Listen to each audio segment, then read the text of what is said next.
আসসালামু আলাইকুম। বিচ্ছিন্নতার পথে ভারতের মণিপুর, ফিলিস্তিনের মানুষ হত্যার জন্য ইসরায়েলকে অস্ত্র দিচ্ছে ভারত, অস্ত্র দেওয়া বন্ধের আবেদন সুপ্রিম কোর্টে। গাজায় ইসরায়েলের আরেকটি নৃশংসতা, উদ্বাস্তু শিবিরে হামলায় নিহত অর্ধশতাধিক। উত্তর ইসরায়েলে মিসাইল হামলা অব্যাহত হিজবুল্লাহর, রাশিয়ায় আবার ড্রোন হামলা ইউক্রেনের। যুক্তরাষ্ট্রের সাবেক উপপররাষ্ট্রমন্ত্রী ভিক্টোরিয়া নুল্যান্ড বলেছেন, ইউক্রেনকে রাশিয়ার সাথে শান্তি চুক্তি না করার জন্য চাপ দিয়েছিল যুক্তরাষ্ট্র ও ব্রিটেন। বিডিভিউস এন্টারটেইনমেন্টে স্বাগত জানাচ্ছি, আমি ফাহাদিয়া মিতু। আজ জানাবো প্রতিরক্ষা সংক্রান্ত গুরুত্বপূর্ণ কিছু খবর। মণিপুরে তীব্র আকার ধারণ করেছে সাম্প্রদায়িক দাঙ্গায় সোমবার সেখানে নতুন করে আরও ৬ জন নিহত হবার খবর বেরিয়েছে।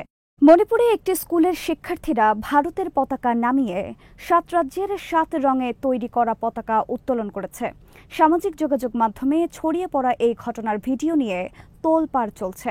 মণিপুরের রাজধানী ইম্ফল সহ বিভিন্ন শহরে সোমবার রাজপথে নেমে আসে হাজার হাজার শিক্ষার্থী। তারা স্লোগান দিতে থাকে, দিল্লি না মণিপুর, মণিপুর মণিপুর। অনেকে মন্তব্য করছেন, মণিপুর স্বাধীনতার ডাক দিয়েছে। ঝুঁকির মুখে ভারতের উত্তর পূর্বাঞ্চলে ৭ রাজ্যের ভারতের সাথে অখণ্ডতার বিষয়টি। একই সাথে খবর বেরিয়েছে, চীন দখল করে নিয়েছে অরুণাচলের বিশাল এলাকা। সব মিলিয়ে টান টান উত্তেজনা বিরাজ করছে মণিপুরে। এসব খবরে তোলপাড় চলছে ভারতে। কংগ্রেস সহ বিরোধী শিবিরের নিশানায় পরিণত হয়েছে মোদী সরকারের নীরবতা এবং ব্যর্থতা। বিরোধীদের অভিযোগ, মোদী সরকার গত কয়েক বছরে একের পর এক হিমালয় অঞ্চলের ভারতের বিভিন্ন ভূখণ্ড নীরবে তুলে দিয়েছে চীনের হাতে। ১ বছরের মাথায় গত শনিবার থেকে মণিপুরে নতুন করে রক্তক্ষয়ী সাম্প্রদায়িক দাঙ্গা ছড়িয়ে পড়ে সেখানকার হিন্দু ও খ্রিস্টান সম্প্রদায়ের মধ্যে। এর জের ধরে বিভিন্ন এলাকায় রাজপথে বিক্ষোভ চলছে। বিক্ষোভ দমনে পুলিশের সহিংস আচরণের ভিডিও ছড়িয়ে পড়েছে সামাজিক যোগাযোগ মাধ্যমে। হিন্দু খ্রিস্টান সাম্প্রদায়িক দাঙ্গার মধ্যে মণিপুরকে ভারত থেকে বিচ্ছিন্ন করার ডাক দিয়েছে সেখানকার কিছু বিদ্রোহী নেতা। গাজাসহ পশ্চিম তীরের ফিলিস্তিনিদের হত্যায় ইসরায়েলকে অস্ত্র এবং সামরিক সরঞ্জাম সরবরাহ করছে ভারত। ইসরায়েলকে অস্ত্র এবং সামরিক সরঞ্জাম দেওয়া বন্ধ করতে সোমবার দেশটির সুপ্রিম কোর্টে আবেদন করেন ভারতের বেশ কয়েকজন সাবেক কূটনীতিক, শিক্ষাবিদ ও মানবাধিকার কর্মী। তবে আদালত খারিজ করে দিয়েছে তাদের সেই আবেদন। সবার পক্ষ থেকে মামলাটি দায়ের করেন আইনজীবী প্রশান্ত কুমার ভূষণ। মামলায় বিরোধী পক্ষ বানানো হয়েছে ভারতের প্রতিরক্ষা মন্ত্রণালয়কে। মামলার আবেদনে বলা হয়েছে, ভারত বিভিন্ন আন্তর্জাতিক চুক্তি স্বাক্ষরকারী একটি দেশ। সেসব চুক্তির আলোকে যুদ্ধ অপরাধের জন্য দায়ী কোনো দেশকে অস্ত্র সরবরাহ করতে পারে না ভারত। এ কাজ আন্তর্জাতিক মানবাধিকার আইনের গুরুতর লঙ্ঘন এবং ভারতের সংবিধানেরও লঙ্ঘন। আবেদনে তারা বলেন, গাজায় অভিযান চলাকালে ইসরায়েলের কাছে ভারতের অস্ত্র ও সামরিক সরঞ্জাম সরবরাহ ভারতের সংবিধানের ১৪ এবং ২১ অনুচ্ছেদের লঙ্ঘন। আবেদনের শুনানি গ্রহণ করেন ভারতের প্রধান বিচারপতি চন্দ্রচূড়ের নেতৃত্বে গঠিত একটি বেঞ্চ।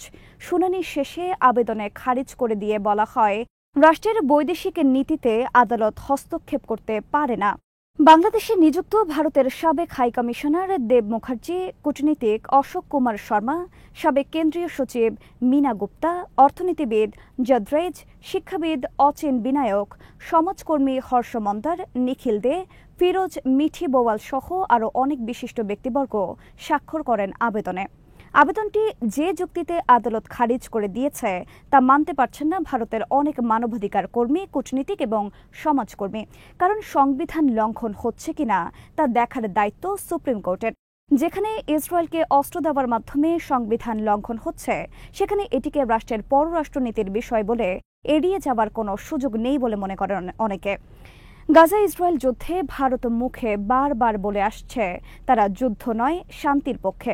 মাঝে মধ্যে মোদী সরকারের নেতাদের মুখে গাজা যুদ্ধ বন্ধে মধ্যস্থতার উদ্যোগ গ্রহণে আগ্রহের কথাও শোনা যায়। তারা ফিলিস্তিনের মানুষের অধিকার নিয়ে প্রায় সুন্দর সুন্দর বিবৃতি দেয়, কিন্তু বাস্তবে তারা ইসরায়েলকে অস্ত্র দিয়ে সহায়তা করছে ফিলিস্তিনের মানুষ হত্যার জন্য। খান ইউনিসের মাওয়াসি ক্যাম্পে সোমবার মিসাইল হামলা চালিয়েছে ইসরায়েল। এতে নিহত হয়েছে অর্ধশতাধিক ফিলিস্তিনি উদ্বাস্তু।